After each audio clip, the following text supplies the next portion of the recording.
Shalom warga kerajaan, selamat pagi. Boleh saya lihat lambaian tangannya? Shalom. Bagaimana kabarnya hari ini? Dalam lindungan Tuhan selalu ya. Mari kita siapkan hati untuk menyembah Tuhan. Thank you Jesus.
Dengan sepenuh hati kami mau datang ke hadirat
habis-habisnya.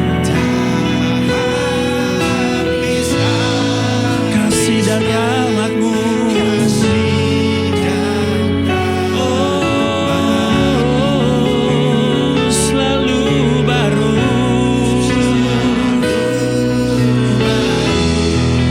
Dan tak pernah terlambat pertolongan-Mu.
buat setiap kami ya Tuhan. Kami percaya ya Tuhan, apapun yang terjadi Tuhan dalam kehidupan kami Tuhan, semata-mata mendatangkan kebaikan buat kami ya Tuhan. Untuk menunjukkan ya Tuhan, bahwa Kau masih sanggup ya Tuhan melakukan mujizat buat kami ya Tuhan. Dan pertolongan-Mu tidak pernah terlambat ya Bapa. Pagi hari ini juga kami mau mengangkat tangan ya Tuhan. Kami berdoa ya Tuhan, kami membawa bangsa dan negara kami Tuhan Indonesia di dalam tangan-Mu Bapa. Kami percaya ya Tuhan, apapun yang terjadi Tuhan dalam bangsa kami ya Tuhan, semua Tuhan seturut campur Tuhan tangan-Mu ya Tuhan. Semua sudah Kau rancangkan ya Bapa. Tugas kami sebagai orang percaya Tuhan, terus mendoakan ya Tuhan tempat di mana kami tinggal ya Bapa. Negara kami ya Tuhan, negeri ini Tuhan Indonesia.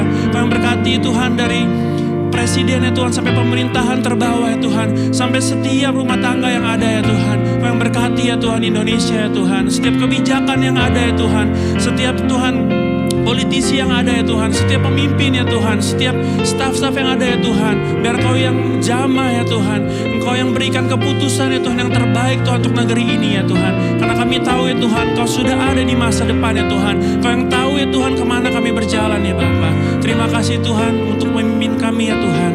Kami percaya Kau yang memimpin ya Tuhan, lewat pemimpin kami Tuhan di negara ini ya Bapa. Dan juga kami mau bawa ya Tuhan gereja lokal kami ya Tuhan, Geberok ya Tuhan, di dalam tangan-Mu. Kami juga berdoa ya Tuhan untuk pemimpin kami Tuhan di gereja ini ya Tuhan. Dari ya Tuhan yang paling atas Tuhan, sampai ya Tuhan setiap full timer yang ada ya Tuhan, setiap jemaat yang ada ya Tuhan. Biar ya Tuhan Kau yang menyertai kami Tuhan terus ya Tuhan. Kau yang menggembalakan kami terus ya Tuhan, dengan kebenaran-Mu ya Tuhan, dengan kasih dan setia-Mu ya Tuhan. Berikan visi misi-Mu lebih lagi ya Tuhan, sign and wonder-Mu lebih lagi ya Tuhan, tercurah Tuhan untuk gereja ini ya Tuhan. Dan dimanapun Geberok berada ya Tuhan, kami berdoa ya Tuhan saat ini ya Tuhan, Kau yang sertai, Kau yang tolong ya Tuhan.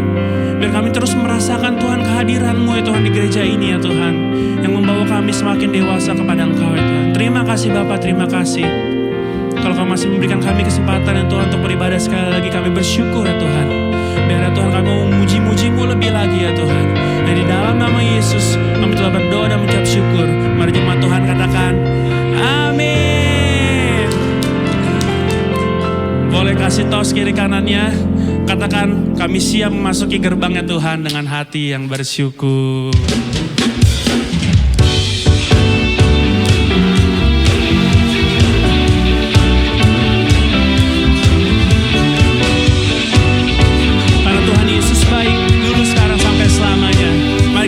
Sama-sama. Memasuki gerbangnya Tuhan dengan apa? Yang bersyukur, ku bersorak memuji Tuhan. Dialah sukacita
Dia baik, Dia sungguh baik, kasih setianya kekal. Sekali lagi katakan, sebab Dia baik, Dia sungguh baik, kasih setianya untuk selamanya.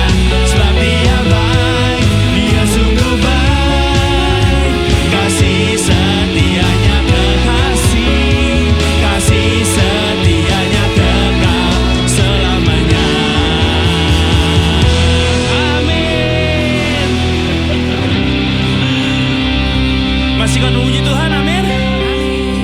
Katakan, dengan sukacitaku kan menari, dengan sorak-sorai memuji, gunaikan pujian, haleluya, nyanyi bagi Dia. Sekali lagi yuk. Dengan sukacita kan menari, dengan sorak-sorai memuji. Yes, amin. Gunaikan pujian, haleluya, nyanyi bagi Dia, sang nyanyi bagi Dia, nyanyi bagi Dia, sang Raja. Kasih Allah tak berkesudahan, selalu baru setiap pagi, rahmat-Nya pun tak pernah berakhir. Sekali lagi ya. Kasih Allah tak berkesudahan, setiap pagi, rahmat-Nya pun tak pernah berakhir seumur hidup. Dengan sukacitaku kan menari, dengan sorak-sorai memuji, amin. Gunaikan pujian, haleluya, nyanyi bagi Dia, sang Raja. Dengan sukacitaku kan menari, dengan sorak-sorai memuji, gunaikan pujian, haleluya, nyanyi bagi Dia, sang Raja, nyanyi bagi Dia, sang Raja. Musik memuji Tuhan.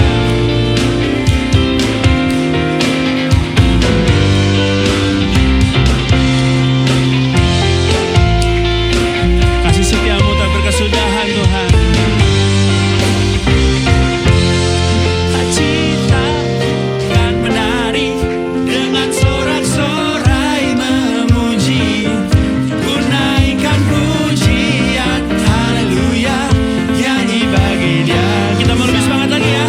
Musik. Dengan sukacitaku kan menari, dengan sorak-sorai memuji, gunaikan pujian, haleluya, nyanyi bagi Dia, sang Raja. Sekali lagi. Dengan sukacitaku kan menari, dengan sorak-sorai memuji, gunaikan pujian, haleluya, nyanyi bagi Dia, sang Raja, nyanyi bagi Dia. Sekali lagi, nyanyi bagi Dia, sang Raja selamanya.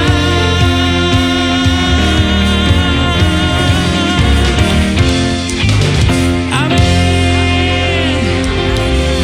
Jemaat Tuhan silakan duduk. Kita akan mendengarkan suara gembala.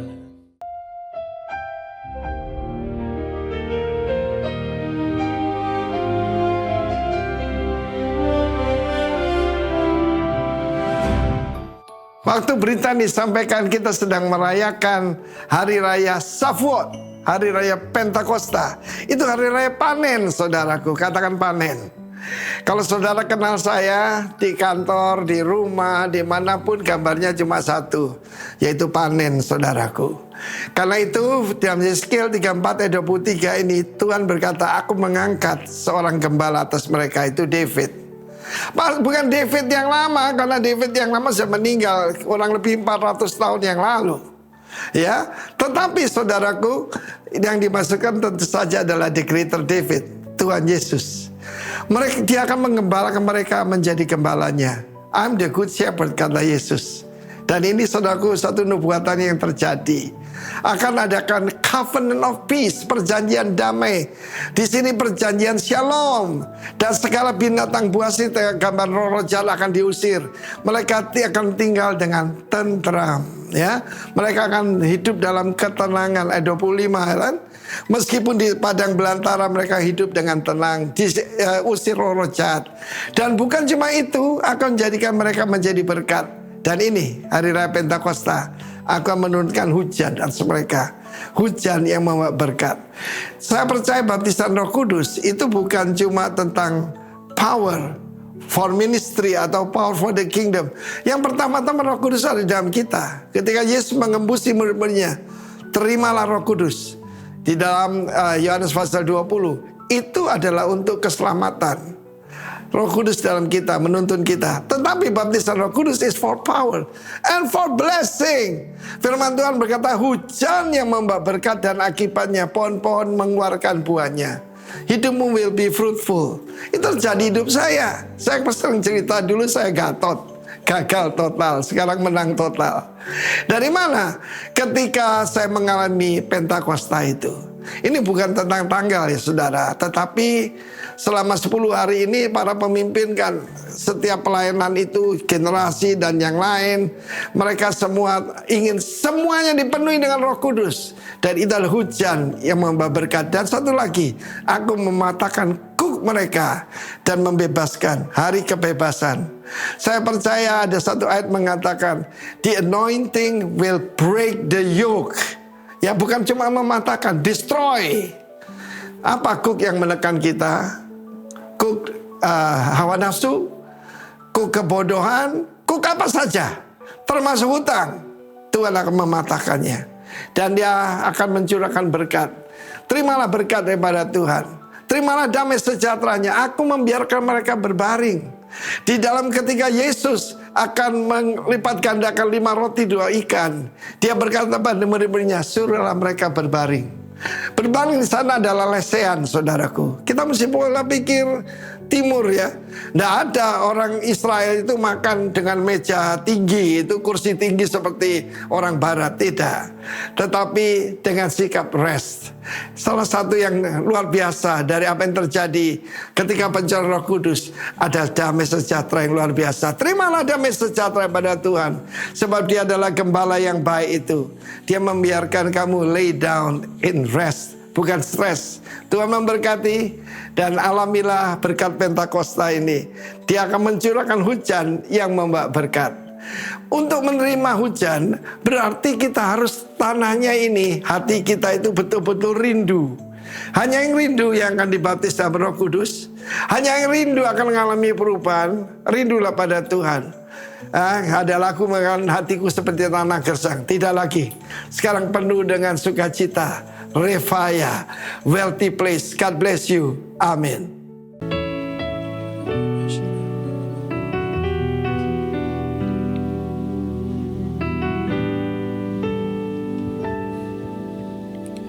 Bagaikan tanah kering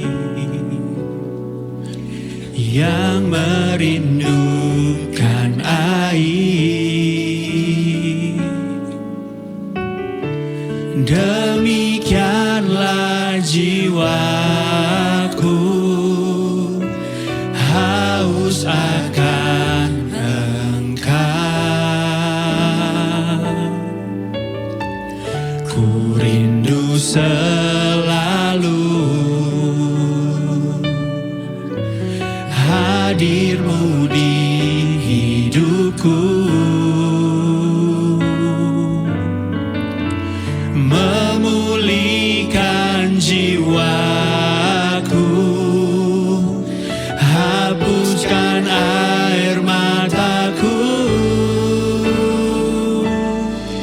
mengalirlah kuasa Roh Kudus, mengalirlah di tempat ini, mengalirlah, oh Roh Kudus.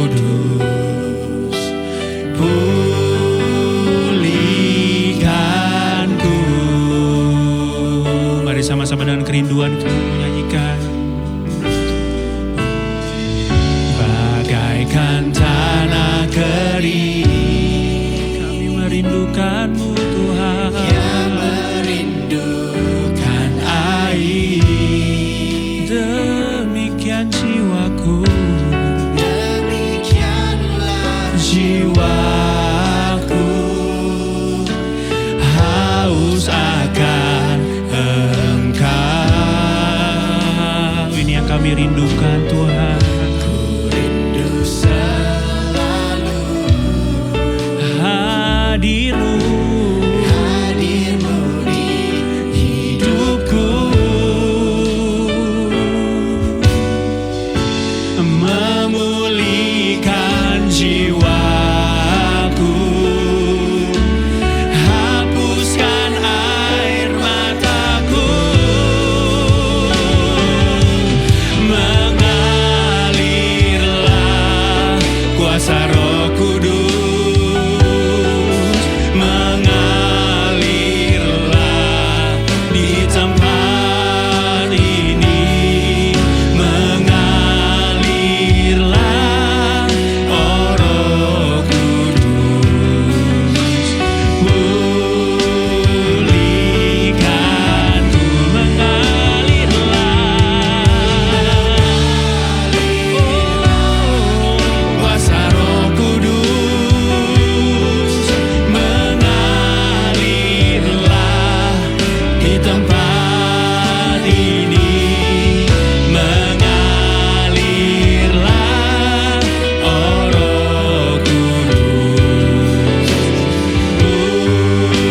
pulihkanku. Lebih lagi kuasa-Mu Tuhan,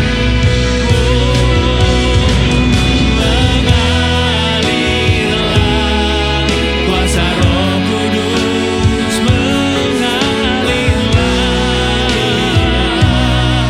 di tempat ini, mengalirlah oh Roh Kudus.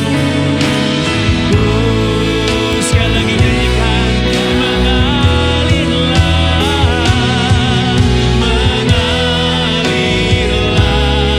kuasa Roh Kudus, mengalir Tuhan di tempat ini, mengalirlah oh Roh Kudus, pulihkanku.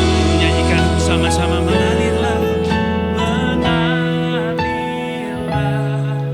kuasa Roh Kudus, dengan kerinduan kami menyanyi Tuhan. Dengan kerinduan kami menyembah oh Roh Kudus. Sekali lagi dengan penuh kerinduan kami nyanyikan, mengalirlah Yes, Lord. kuasa Roh Kudus, Ini kerinduan kami Tuhan, di tempat ini, mengalirlah oh Roh Kudus di hidupku. Allah Roh Kudus, penuhi kami. Datang dengan rindu cinta sama Tuhan. Ku rindu Kau selalu dalam hidupku. Mari kita bangkit berdiri bersama-sama. Allah Roh Kudus, Allah Roh Kudus, ubah hati kami Tuhan, ubah hatiku, celikan kami, celikanku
Kami menantikan Engkau hadir intervensi atas kami.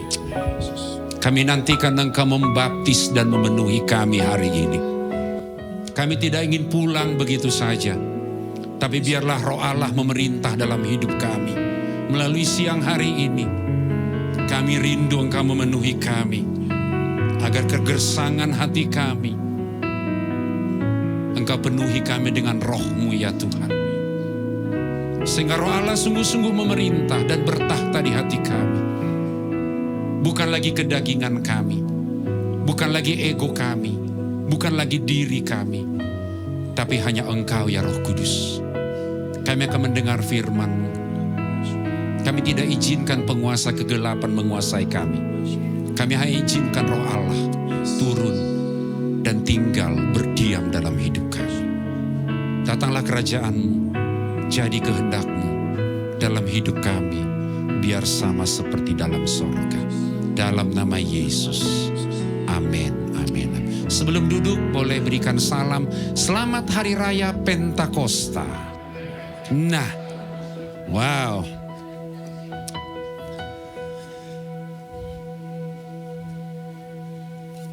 Silakan duduk saudaraku. Hari ini kita merayakan Hari Raya Pentakosta. Hari Raya Pentakosta ini menjadi titik awal di mana kerajaan Allah itu memerintah atas gerejanya. Hari ini saya mau berkhotbah kepada kita, judulnya kamu juga harus penuh. Kenapa ini penting saudaraku sekalian? Karena kalau seseorang tidak penuh Roh Kudus, percayalah, kehidupan kita akan jatuh bangun dalam mengiring Tuhan. Kita tidak akan bisa berespon dengan baik dalam sekitar kita. Kita akan mengalami banyak hal yang membuat kita akan merasa bahwa Tuhan meninggalkan kita. Karena identitas kita merasa kita enggak benar. Kepenuhan Roh Kudus membuat kita meyakini bahwa Immanuel, Allah menyertai kita. Saudaraku, berapa banyak di antara kita yang meyakini bahwa semua kita hari ini, kita meyakini dengan jujur bahwa hidup kita sudah dipenuhi Roh Kudus? Ini pertanyaan penting. Mungkin pertanyaan saya ini bagi saudara gak enak, gak nyaman. Tapi ini mesti saya sampaikan. Karena Roh Kudus, pribadi Allah yang ketiga, dia mesti masuk dalam hidup kita. Seperti tadi khotbah Pak Arifin. Dia yang harus menguasai seluruh kehidupan kita. Bukan diri kita lagi. Bukan kemarahan kita. Bukan kepahitan kita. Bukan agenda kita, bukan kepentingan kita. Dan Yesus bilang, kalau kamu penuh Roh Kudus, kamu akan menjadi saksiku. Saya tidak sedang menghakimi siapapun di antara kita. Tapi kalau kita nggak jujur, kondisi kita tidak akan berubah. Saya ulang. Kalau saudara nggak jujur dengan kehidupan, pertanyaan ini penting saudara jawab. Apakah saya sudah penuh Roh Kudus? Itu penting kita jawab. Karena kalau kita nggak jawab, kita nggak akan mengalami perubahan. Izinkan saya memberikan kepada kita beberapa paradigma yang salah tentang kepenuhan Roh Kudus. Orang berkata, Pak, kalau kita penuh Roh Kudus, kita harus mencapai level tertentu dalam rohani. Wajarlah Pak, 12 murid itu kan, itu tiap hari sama Yesus Pak. Wajar, karena mereka sama Yesus tiap hari. Tapi fakta, kalau saudaraku kalian membaca Alkitab, justru 120 orang yang dipenuhi Roh Kudus, yang dibaptis Roh Kudus, itu orang-orang yang sederhana. Masih ingat Petrus? Ketika Yesus mau disalib, dia bilang, aku gak kenal dia. Ketika ada anak perempuan nanya, apakah kamu teman Yesus? Om ini teman Yesus. Tapi dia bilang, aku gak kenal dia.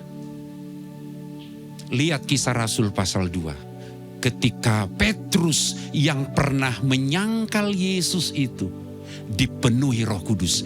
Dia punya kelemahan, dia punya keterbatasan, dia punya problem dalam dirinya. Tapi dia juga penuh Roh Kudus. Ketika dia berkhotbah, 3.000 orang bertobat.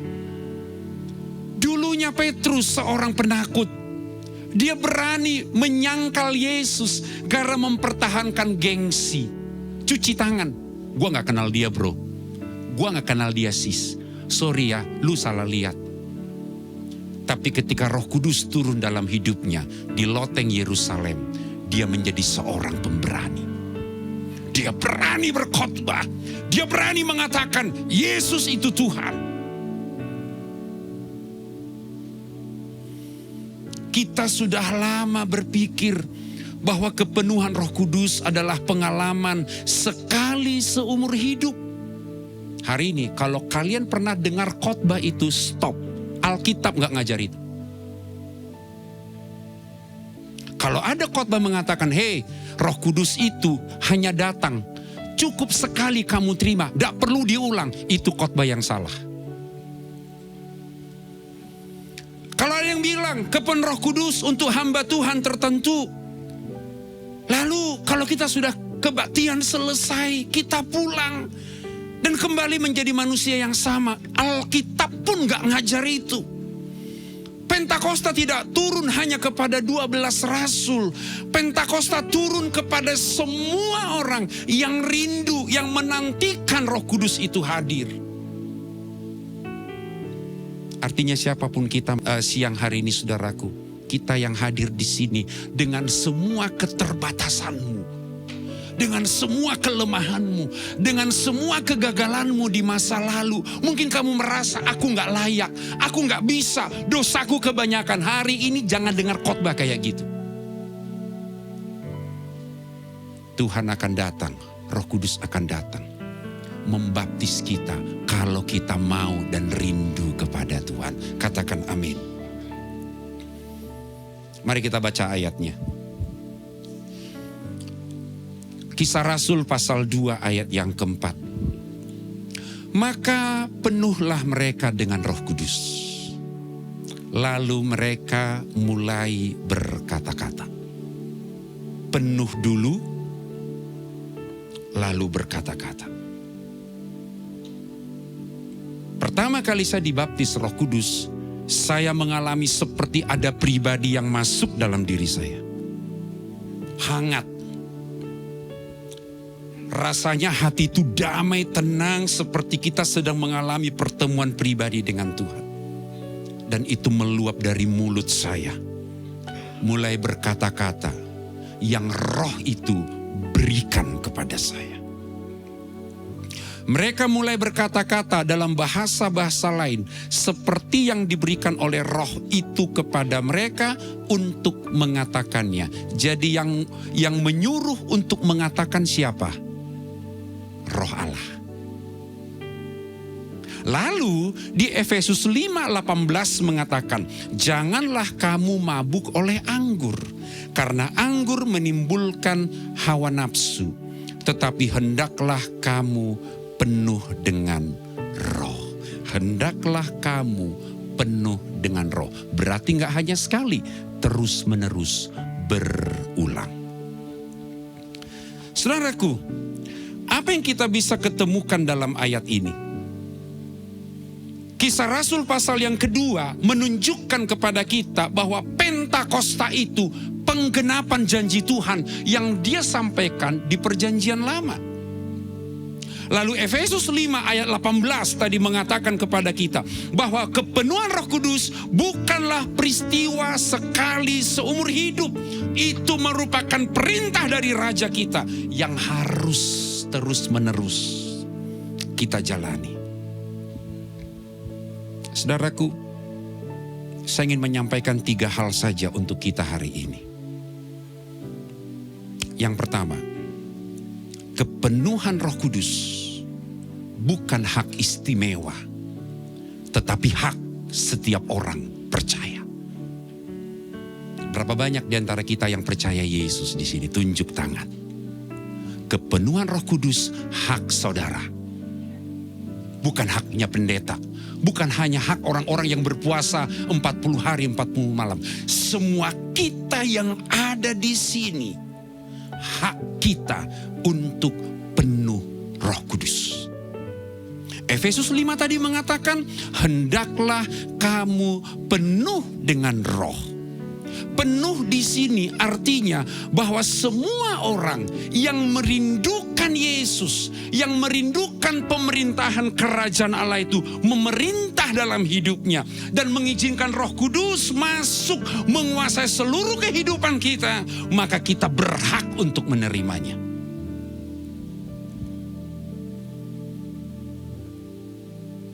Ketika Yesus hendak naik ke sorga, ada 500 orang yang lihat Yesus naik ke sorga di Bukit Zaitun.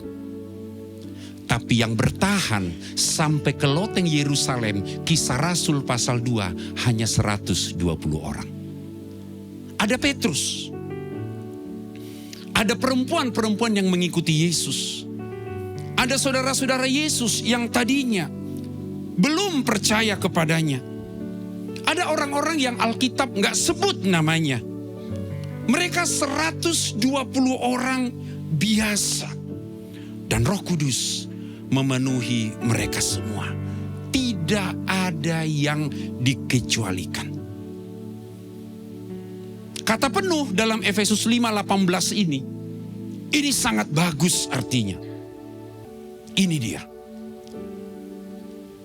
Bahwa kata penuh punya 3 makna di sana. Terus menerus setiap hari. Jadi saudaraku, sekarang pikirkan baik-baik. Penuh Roh Kudus itu bukan mujizat loh bagi kita. Penuh Roh Kudus itu adalah hal yang lumrah. Hal yang normal. Yang memang orang percaya Yesus mesti ngalamin setiap hari. Jangan anggap penuh Roh Kudus ini sesuatu yang wow. Itu standar minimal kita. Itu hal pekerjaan roh yang mesti kita dapatkan. Itu perintah. Bukan saran. Terus menerus dan ditujukan kepada semua orang. Ketika Paulus mengatakan ini kepada jemaat di Efesus, pendengarnya adalah pedagang di pasar. Budak-budak yang tidak mempunyai kebebasan. Ibu rumah tangga, anak-anak muda, semua orang, semua yang diperintahkan untuk penuh. Karena Tuhan tidak menawarkan kepenuhan Roh Kudus. Dia memerintahkan. Dan perintah itu ditujukan kepada kita siang hari ini.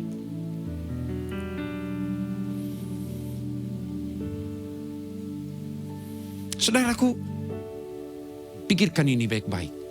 Penuh Roh Kudus itu yang Tuhan mau. Dia memerintahkan. Dan perintah ini ditujukan kepada kita hari ini.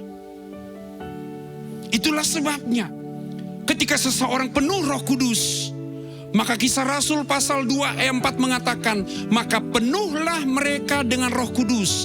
Lalu mereka mulai berkata-kata dalam bahasa-bahasa lain, seperti yang diberikan oleh Rohku itu kepada mereka untuk mengatakannya.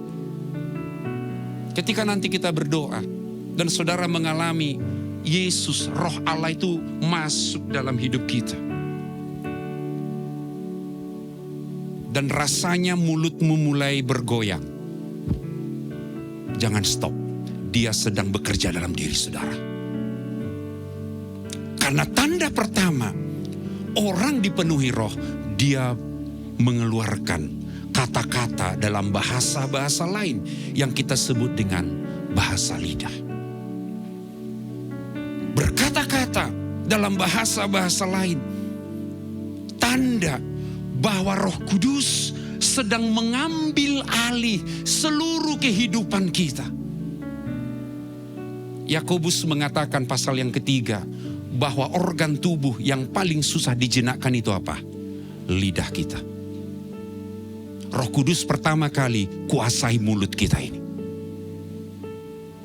Karena kalau lidah ditaklukkan, semuanya takluk.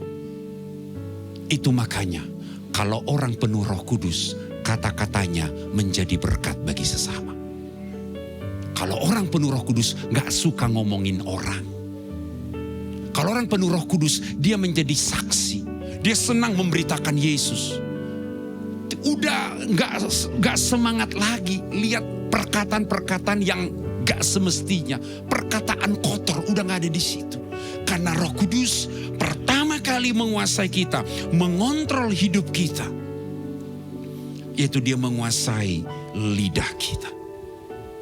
Saudaraku, ketika nanti engkau mengalami kepenuhan Roh Kudus, kata-kata yang kau ungkapkan itu adalah langsung bahasa sorga. Langsung kepada Sang Bapa yang akan mengungkapkan seluruh apa yang ada dalam dirimu kepada Tuhan. Jadi orang penuh Roh Kudus itu bukan sekedar pertunjukan, bukan pertunjukan. Tapi sedang memberikan seluruh apa yang kita punya. Kita sedang mendeklarasikan dalam hidup kita bahwa Yesuslah satu-satunya Raja dan penguasa dalam hidup kita. Kenapa saya bersemangat mengkhotbahkan ini? Karena penekanan pengajaran di gereja kita, Kristus yang memerintah. Bagaimana Kristus memerintah kalau Roh Kudus gak penuh dalam hidup kita? Kalau Roh Kudus masuk dalam hidup kita, membaptis kita, memenuhi kita, maka Yesuslah yang menjadi Raja dalam hidup kita. Bukan kemarahan kita lagi, bukan kepahitan kita lagi, bukan rasa tidak bisa mengampuni lagi, bukan kepentingan diri lagi, tapi kita menjadi alat bagi Tuhan untuk menyatakan kerajaannya di muka bumi ini.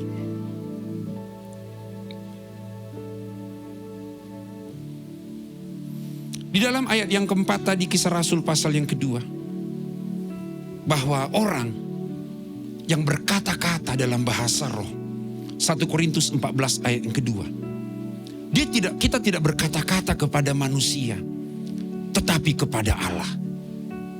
Kita sedang ngomong sesuatu dalam diri kita kepada pencipta kita, kepada Dia yang tahu persis kehidupan kita. Ada banyak pengajaran sekarang yang bilang di gereja gak boleh banyak-banyak bahasa roh. Saya gak setuju dengan itu. Justru pergerakan gereja itu muncul karena ada roh Allah yang bekerja ketika bahasa roh itu terjadi. Kenapa Paulus menertibkan itu di 1 Korintus pasal yang ke-14? Karena orang Korintus berbahasa roh untuk kepentingan dirinya. Jemaat Korintus berbahasa roh untuk kelihatan biar wow, biar keren, biar kelihatan bagus, biar kelihatan rohani. Paulus sebagai seorang pemimpin, sebagai seorang rasul, tertibkan. Karena bahasa roh dia bilang tadi, itu berkata-kata kepada Allah. Gak ada kepentingan apapun dalam diri kita. Karena bahasa roh memuliakan Tuhan. Itulah sebabnya dia tertibkan. Jadi kalau keadaannya normal-normal saja, tertib liturgi kita, ibadah kita dalam penyembahan oleh para song leader kita dipimpin di sini, dan kita tertib, berbahasa roh lah sebanyak-banyaknya. Karena itu yang Tuhan mau. Itu makanya Paulus bilang, ayat yang ke 1 Korintus 14 ayat 18. Yang ini. Aku bersyukur bahwa aku berkata-kata dalam bahasa roh lebih daripada kamu semua. Itu Paulus yang bilang. Jadi jangan salah menafsir ayat ini dengan mengurang-urangi jangan berbahasa roh di gereja. Paulus bilang, aku berbahasa roh lebih banyak dari kalian semua. Tapi tertib itu penting. Tapi tidak menghilangkan apa yang Tuhan mau dalam umatnya, dalam gerejanya. Yang paham katakan amin. Jadi bahasa roh itu adalah saluran komunikasi yang intim antara roh manusia dengan Tuhan. Dan kalau kita dipenuhi Roh Kudus, kita menjadi produktif. Karena Tuhan hadir dalam hidup kita. Kalian para pebisnis, kalau kamu penuh Roh Kudus, Tuhan kasih hikmat yang orang dunia nggak punya.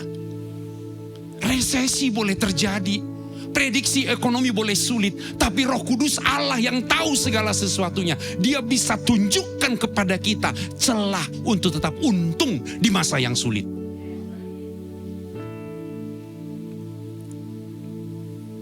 Jadi Roh Kudus itu bekerja dalam hidup kita, membuat kita produktif. Karena gereja mula-mula menghidupi bahasa lidah itu secara pribadi setiap hari. Bukan sebagai tanda kesombongan, tapi cara Roh Allah untuk membangun kapasitas rohani kita dari dalam. Orang kalau penuh Roh Kudus, kapasitasnya diperbesar. Karena Roh Allah bekerja memaksimalkan potensi kita. Ada hal-hal yang gak lurus, Dia luruskan motivasi kita. Ada yang membuat kita tidak bergairah, rasa gagal, Dia memberikan kita kekuatan yang baru. Dan kita maksimal untuk ekspansi kerajaannya. Hari ini, putuskan semua yang membuat kita tidak layak. Kalau kamu mengatakan saya belum layak dipenuhi Roh Kudus, saudara sedang menolak sesuatu yang Tuhan sendiri perintahkan untuk kita. Menolak perintah Tuhan sama dengan ketidaktaatan. Amin. Hari ini coba kita mulai stop. Karena kadangkala kita ini terlalu sibuk ya. Coba kita stop dulu, rest seperti istilah Pak Arifin. Kita duduk diem. Pikirkan tadi, apakah saya sudah penuh Roh Kudus? Sadari bahwa kepenuhan Roh Kudus itu milik saudara. Bukan nanti, bukan besok, tapi hari ini. Bukan karena kamu sudah sempurna, bukan karena kamu sudah mencapai level rohani tertentu, enggak. Tapi karena Tuhan sendiri yang memerintahkan itu kepada kita. Iman itu dimulai dari sebuah keputusan untuk mempercayai apa yang Dia katakan kepada kita. Bukan apa yang kita rasakan tentang diri kita. Mungkin kalian bilang, Pak, tapi saya ini kan orang biasa. Saya gak mungkin dipakai oleh Tuhan. Hehehe. Murid-murid itu 12 orang, itu orang biasa semua loh. Gak ada orang hebat di sana. Tapi Tuhan pakai mereka. Itulah sebabnya rindukan siang hari ini. Aku mau hidupku dipenuhi oleh Roh Kudus. Bolehkah kamu bilang kanan kirimu, aku rindu loh pengen dipenuhi Roh Kudus. Silakan bilang kanan kirimu. Karena keterbukaan sebuah pengakuan itu merupakan cara yang terbaik untuk kita. Untuk kita bisa mengalami Tuhan secara pribadi. Penuhiku, penuhiku dengan hadirat-Mu.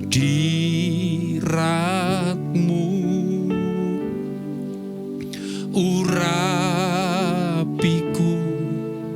urapiku dengan minyak kudus-Mu.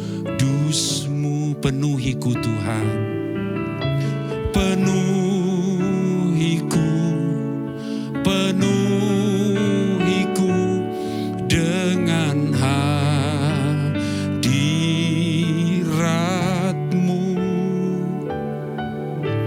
Urapiku, urapiku dengan minyak kudus-Mu.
siang hari ini punya kerinduan yang sama.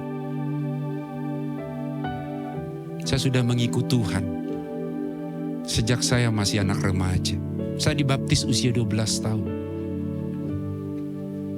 Saya bisa melihat banyak orang ikut Tuhan itu mundur karena dia tidak disungguh-sungguh dipenuhi Roh Kudus.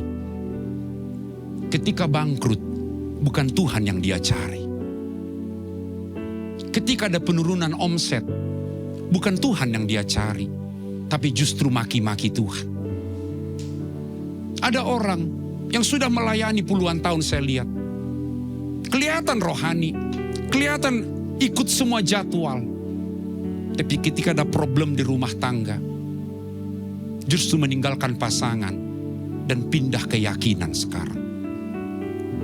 Saya berharap itu nggak ada di antara kita. Kenapa saya begitu bersemangat berkhotbahkan ini? Karena hanya Roh Kudus yang membuat Anda tetap di relnya kerajaan Allah. Nggak ada yang lain. Sehebat apapun kita. Karena kalau Roh Kudus turun dalam hidup kita, kita menjadi pelaksana-pelaksana kehendak Allah di muka bumi ini. Yang kedua, kepenuhan Roh Kudus menuntut ruang yang kita buka dengan sengaja.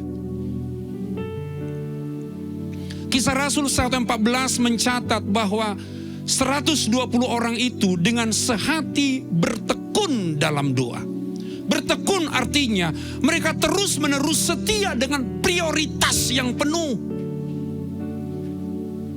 Mereka datang ke loteng Yerusalem hanya satu tujuannya, aku hendak penuh Roh Kudus. Semua kita sibuk, semua kita punya agenda, saudaraku. Ada banyak pikiran yang mungkin ada dalam hati kita harus mesti selesaikan. Tapi yang satu minta Roh Kudus dari kehidupan kita adalah dia menjadi prioritas dalam hidup kita. Mereka nggak punya alasan, tunggu ya kalau aku sempat. Enggak. Ketika Yesus mengatakan, pergi ke loteng Yerusalem, tunggu kepenuhan Roh Kudus itu. Aku kirimkan seorang penolong yang lain, Parakletos. Mereka tahu ini prioritas, bukan opsional.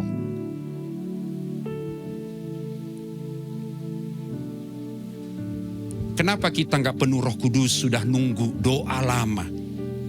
Karena kita nggak membuka ruang yang spesifik, ruang yang besar untuk dia berdiam dalam hidup kita. Kita menjadikan Roh Kudus itu hanya pilihan terakhir saja.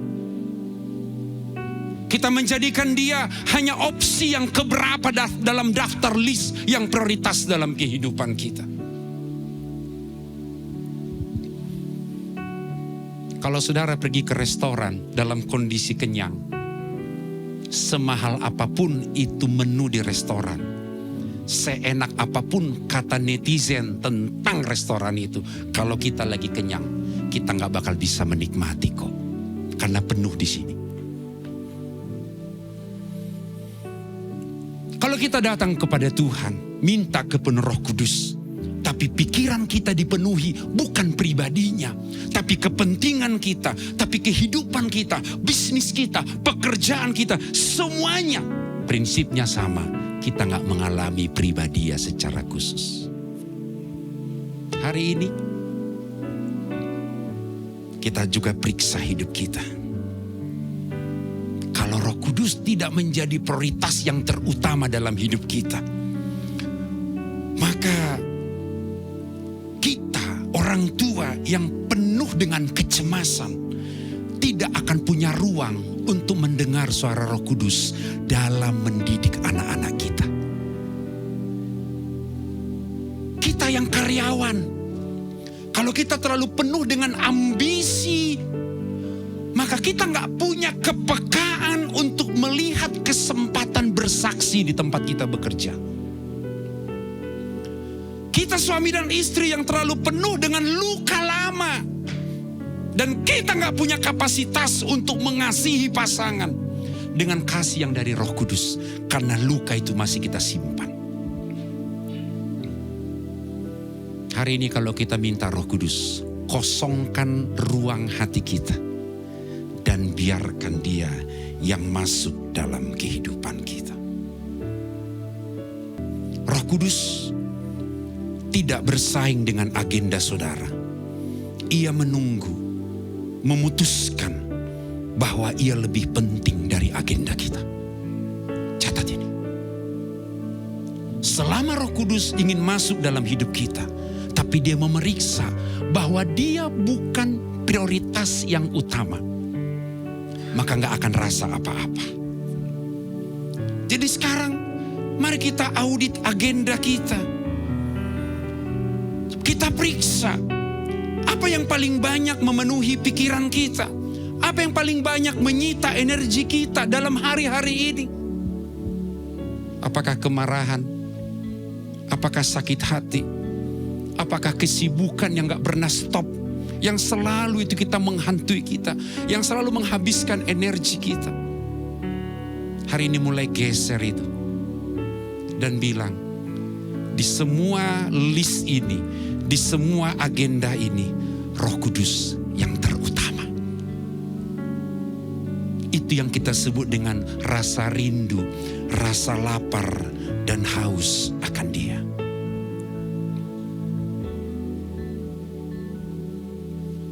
Periksa ini. Periksa. Ku terhubung denganmu,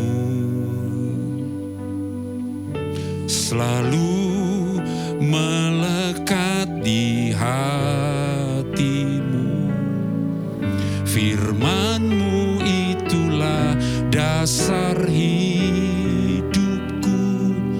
yang berdaulat atasku. Ku terhubung denganmu, selalu melekat di hatimu. Firman-Mu itulah dasar hidupku yang berdaulat atasku. Satu-satunya cara kita terhubung hanya melihat Dia. Bukan lagi melihat kesibukan kita. Semua kita sibuk, saya juga tahu itu. Tapi ada masanya kita stop, kita rest, kita istirahat di dalam hadirat Tuhan. Tuhan, ini aku anakmu. Aku gak bisa apa-apa. Semua ini justru menyedot energiku. Aku rasanya capek. Aku rasanya gak mampu. Kekuatanku sebagai suami gak seberapa Tuhan. Kekuatanku sebagai istri gak seberapa ya Tuhan. Tapi kalau Roh Kudus menguasai dan memenuhi kita, kita punya kuasa. Kita punya otoritas. Kita punya power. Katakan amin. Yang ketiga, kalau kita rindu dipenuhi Roh Kudus, maka Roh Kudus itu punya tujuan mengubah lingkungan, bukan hanya mengubah kehidupan kita. Kisah Para Rasul 2 tidak berhenti di ayat yang keempat. Ayat 6 mencatat hal yang luar biasa. Ketika turun bunyi itu, berkerumunlah orang banyak. Mereka bingung karena mereka masing-masing mendengar rasul-rasul itu berkata-kata dalam bahasa mereka sendiri. Kisah 1 ayat 8 mengatakan, tetapi kamu akan menerima kuasa kalau Roh Kudus turun ke atas kamu, dan kamu akan menjadi saksiku di Yerusalem dan di seluruh Yudea dan Samaria dan sampai ke ujung bumi. Hasil dari kepenuhan Roh Kudus, 3.000 jiwa bertobat satu hari. Ketika Petrus selesai berkhotbah, tadinya cuma 120 orang ada di loteng itu. Hasilnya 3.000 orang percaya Yesus. 3.000 inilah yang menjadi orang-orang yang menularkan bagaimana kasih Tuhan itu besar bagi semua dunia ini. Saudaraku, tujuan penuh Roh Kudus dalam hidup kita bukan untuk bisa bahasa roh, no. Lebih dari itu, kita menjadi saksi. Di mana? Yerusalem. Saksi itu bukan istilah gereja. Saksi itu bukan istilah agama. Saksi itu istilah hukum. Apa yang kita rasa, apa yang kita lihat, apa yang kita dengar, itu yang kita sampaikan. Mulut kita akan dipakai Tuhan untuk menyatakan bahwa Yesus itu adalah Raja bagi seluruh dunia ini. Katakan amin. Itulah sebabnya saya ingin bertanya kepada kita hari dengan serius. Apakah sudah ada perubahan nyata di lingkungan kita? Kalau kita sudah dipenuhkan Roh Kudus, kita diisi, maka kita mengalirkan aliran hidup itu bagi banyak orang. Dimanapun kita berada, kita membawa kehidupan, kita membawa inspirasi, kita membawa nama harum Kristus, dan kita menyatakan kehendaknya dalam semua apa yang kita kerjakan, saudaraku. Karena apa yang ada di sini akan meluap keluar. Pernah mendengar istilah dinamit? Dinamit itu bahan peledak. Kuasa itu, dunamos, muncul nanti kata dinamit, dinamo, yang berputar, menghasilkan energi. Itu ada dalam kehidupan kita. Kita memiliki kehidupan super power dari Kristus, supernatural dari Kristus, untuk kita bisa menjangkau dunia sekitar kita bagi kemuliaan namanya. Fisik lelah melayani Tuhan, tapi roh kita menyala-nyala untuk tetap memberikan hidup kita bagi Tuhan. Hari ini saya ingin mengatakan kepada kita, penuhlah dengan Roh Kudus. Karena saudara adalah saluran untuk Roh Allah bekerja bagi dunia ini. Mungkin kita punya rekan, punya tetangga, punya orang-orang yang belum kenal Tuhan. Tapi percayalah bahwa melalui kehidupan kita, mereka bisa menerima Injil kerajaan itu. Bagian terakhir, di mana posisi kita saat ini? Slide yang paling terakhir. Apakah hari ini saudara merasa kering di dalam? Kita melayani Tuhan, kita memimpin komsel, kita melakukan segala sesuatu. Pastikan kita tidak mengalami kekeringan. Justru kalau kita punya kesadaran, saya sedang kering, saya butuh Roh Allah bekerja, itu artinya Roh Kudus sedang bekerja dalam hidup kita. Kita merasa, saya terlalu logis Pak, saya terlalu kaku. Ingat, orang penuh Roh Kudus itu bukan bicara emosi, bukan bicara tentang sesuatu yang akan nanti, apa tuh namanya, ekspresinya itu bagaimana, itu enggak. Karena saya orang yang paling logis sedunia. Tapi saya juga mengalami lawatan Tuhan kok dengan kehidupan saya. Percayalah, model apapun kita saudaraku, dia bisa datang pas kepada kita. Dengan caranya. Mungkin bilang, oh saya orangnya merah Pak, saya ini dominan. Hei, Roh Kudus bisa masuk kepada kamu orang dominan. Tapi saya gak bisa berekspresi Pak, kayak orang kuning yang tanda petik lebay Pak. Cara apapun model kita, Roh Kudus cocok untuk kita semua. Katakan amin. Yang terakhir, mungkin hari ini kamu merasa, Pak, saya punya beban yang sangat berat. Tadi saya sudah bilang, 120 orang di loteng Yerusalem. Mereka orang-orang yang sederhana. Mereka juga punya problem kehidupan. Mereka juga punya problem-problem yang mereka alami. Tapi ingat, Roh Kudus lebih dari cukup untuk menuntaskan semua beban kita. Tadi Pak Arifin bilang, Roh Kudus itu mencurahkan berkat-Nya untuk kita semua. Saudaraku, mari kita akan datang kepada Tuhan beberapa menit ke depan. Mari kita bangkit berdiri bersama-sama.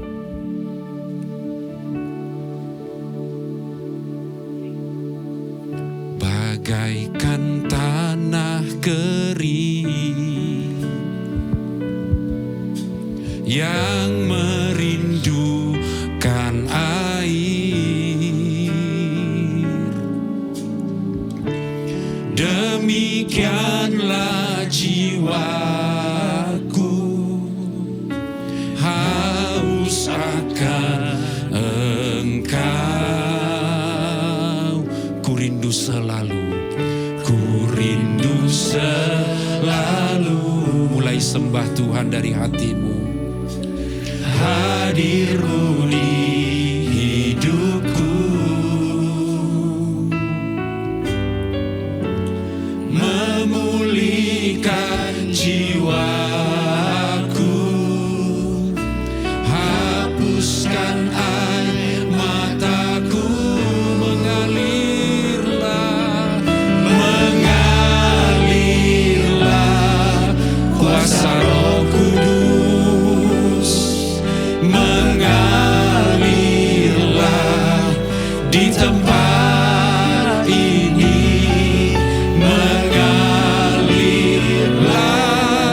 oh Roh Kudus di hidupku. Bagaikan tanah yang kering, bagaikan tanah kering. Mari kita sama-sama datang, minta kepenuhan itu siang hari. Yang merindukan air, fokus hanya kepada Dia saja. Demikianlah jiwaku haus akan Engkau. Ku rindu selalu, ku rindu selalu. Hadir-Mu di hidupku, memulihkan jiwaku, memulihkan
di sini.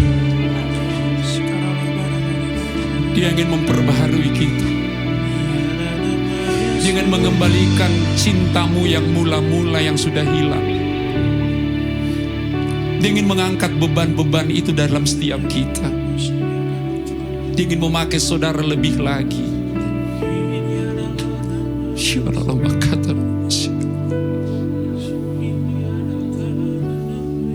Allah Roh Kudus, penuhi kami. Katakan dengan lembut kepada Dia, ku rindu Kau selalu. Dia pribadi dalam hidupku. Katakan lagi kepada Dia, Allah Roh Kudus, ubah hatiku, celikanku Tuhan, celikanku, jamalah ku rindu hadir. Kita angkat tangan kita kepada Dia, ku sembah kudus. Hiralaya makata kudus,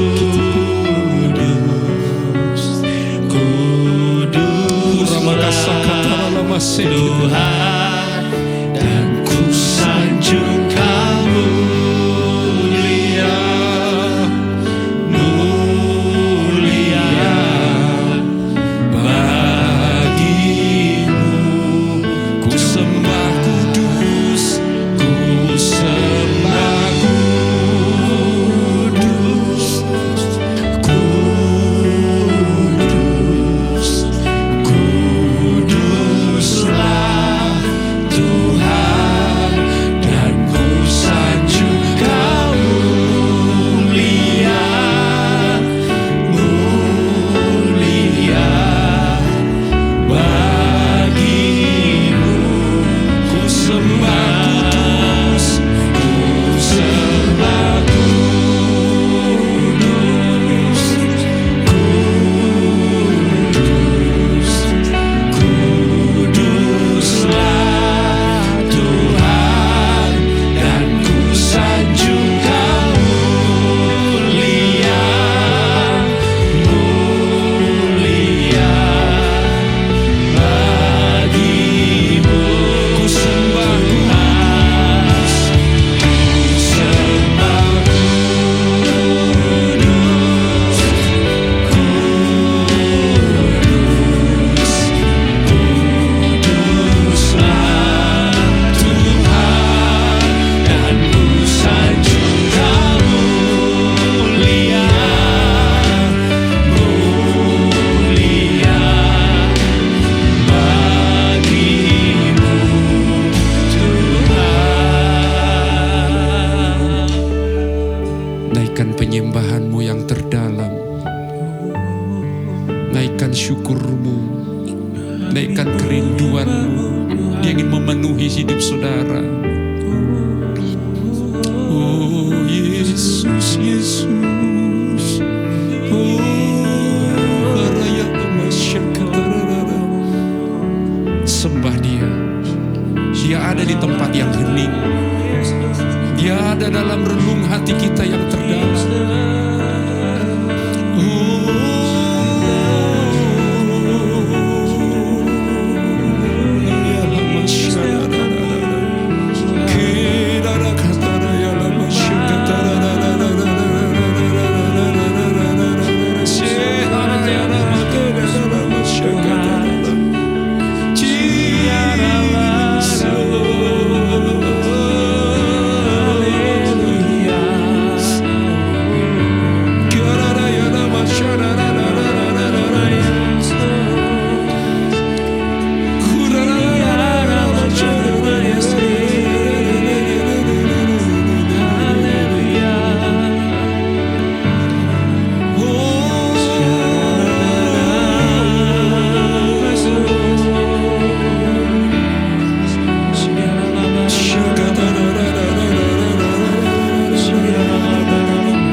Teruslah menyembah.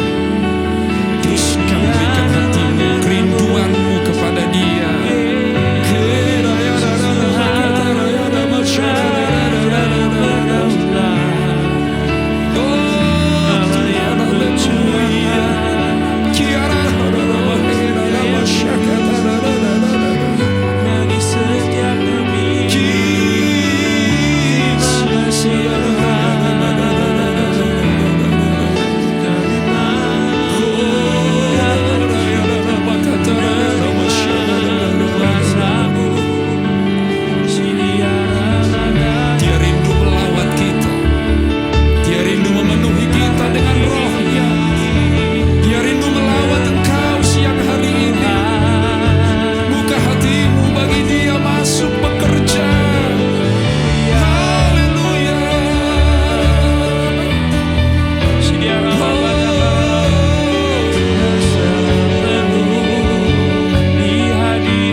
semua diberkati Tuhan, amin. Roh Kudus menjamah setiap kita. Saya merasakan Bapak Ibu, Tuhan menjamah.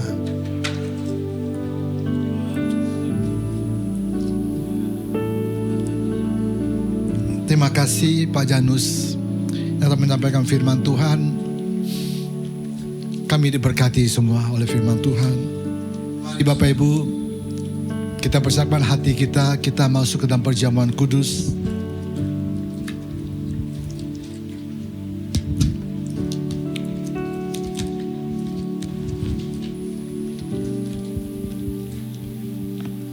Mari kita angkat roti di tangan kanan kita tinggi-tinggi. Basyanaraba kararamas. Pada malam sebelum Tuhan Yesus disalibkan, Dia mengambil roti dan memecah-mecahkan, dan Dia berkata, inilah tubuhku yang diserahkan bagi kamu. Perbuatlah ini menjadi peringatan akan aku. Bapak Ibu yang Tuhan kasihi, percayalah.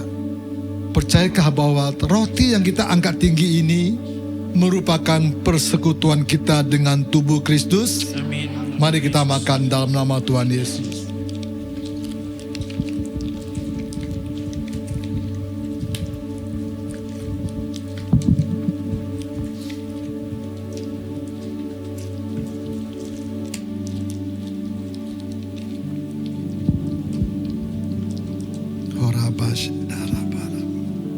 Mari kita angkat cawan di tangan kanan kita.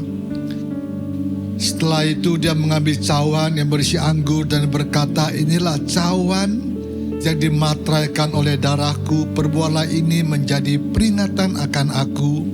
Bapak Ibu yang Tuhan kasih, percayakah bahwa cawan yang kita angkat tinggi ini merupakan persekutuan kita dengan darah Yesus? Amin. Mari kita minum dalam nama Tuhan Yesus.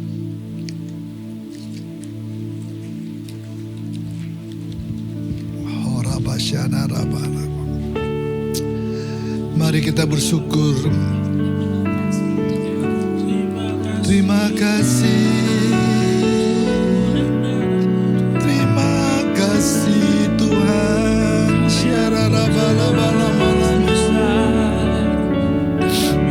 Terima kasih, terima kasih Tuhan. Terima kasih.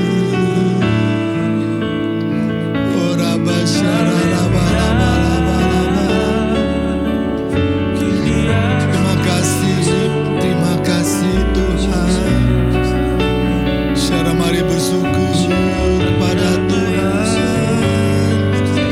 Syara lama-lama-lamu, inara-lama-lamu dalam hidup kami. Ora basyara bala-bala-bala. Terima kasih Tuhan. Terima kasih Tuhan, terima kasih. Terima kasih Tuhan Yesus. Terima kasih Roh Kudus Tuhan yang telah menguatkan kami, menjamah kami Tuhan, menyembuhkan kami, memberi kekuatan pada kami, melepaskan kami yang terikat ya Tuhan, bahkan menyembuhkan yang sakit. Terima kasih Tuhan, terima kasih. Kau baik Tuhan, kami butuh Roh Kudus di dalam setiap kehidupan kami, hari demi hari. Tangan-Mu Tuhan, kami butuh itu Tuhan.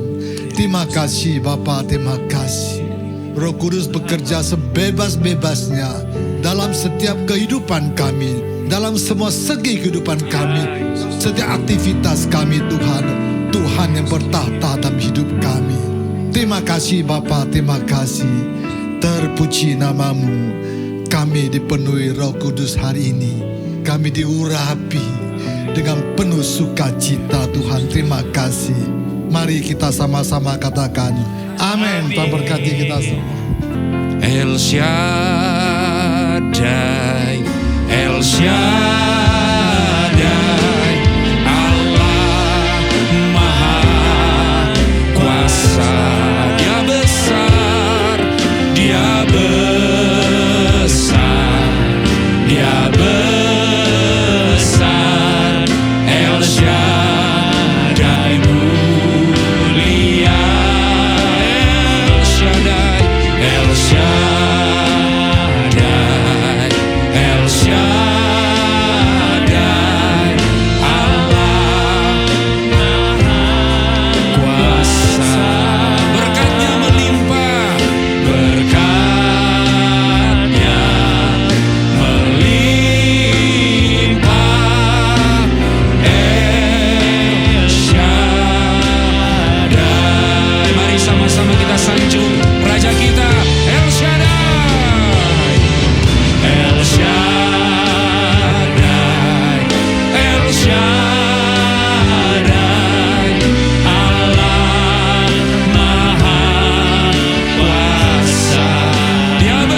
Tuhan, lepaskan berkat-Mu atas kami. Kami menjadi saksi-Mu dimanapun kami berada. Kami bekerja dengan maksimal seperti untuk Tuhan, bukan untuk manusia. Semua yang kami kerjakan, wujud penyembahan kami, Engkau ditinggikan di atas hidup kami. Berkati anak-anak kami, berkati pasangan kami, berkati rumah tangga kami. Kami mengalami sorga di rumah kami. Berkat keharmonisan, kerukunan turun atas kami. Yang kami kerjakan Tuhan buat berhasil. Kami mohon Engkau ada di depan kami, sehingga jalan kami jalan keberhasilan, jalan keberuntungan, dan Engkau saja yang dimuliakan ya Tuhan. Terima kasih buat kehadiran-Mu Roh Kudus dalam ibadah kami hari ini. Buat seluruh hamba-hamba-Mu yang melayani, berkat-Mu atas kami semua.